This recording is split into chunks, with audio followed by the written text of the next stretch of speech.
April 14th, third Sunday of Easter, Luke 24:35-48.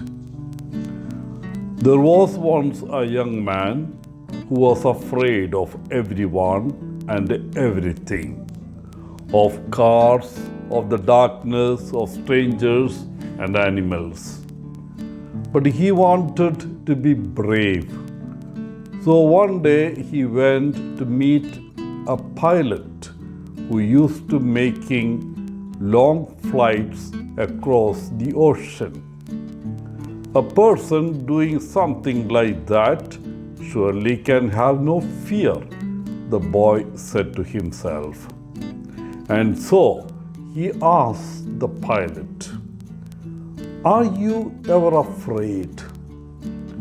The pilot nodded his head and said, "Oh yes, sometimes I'm afraid that my radar will break down when I am flying in the fog and I might end up against a mountain top. And sometimes I'm afraid that someone might hide a bomb in my plane.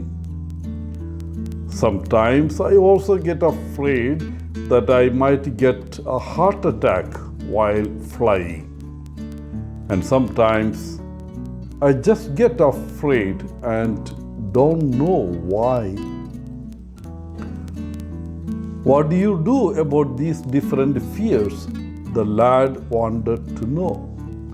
The pilot answered, "I just fly the best I can. I am careful, but I leave it at that and just continue with my job."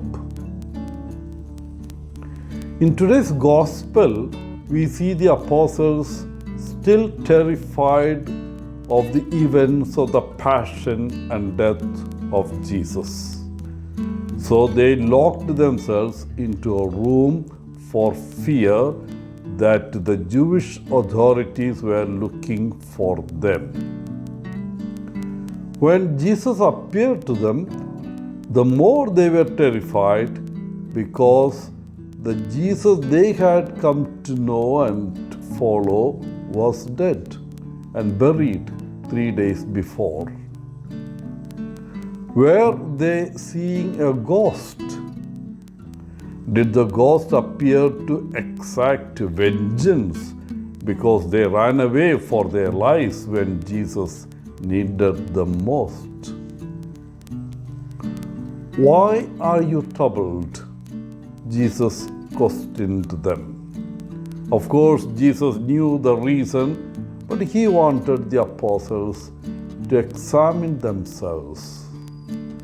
He was with them for 3 long years, and he had shown them miracles after miracles. He preached to them that he was the Christ, the Son of God. He even foretold them about his death and resurrection. So, why should his apostles be troubled? Had they forgotten that he is Lord and Master of life and death? "Why are you troubled?"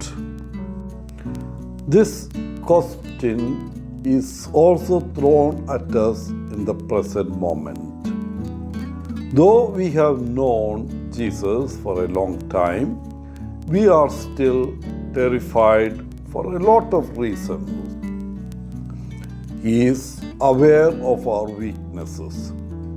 Our little faith is no secret to him. That is why he promised to be with us until the end of time.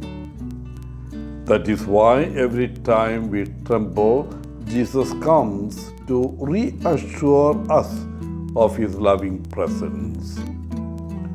Let us thank him for his unending love for us. Peace be with you. This is his reassuring message to his apostles in the midst of their trouble. This is also his reassuring gift to us now. In his farewell address, Jesus promised his disciples that he will grant them peace that the world cannot give. Dear friends, that is also his promise to us.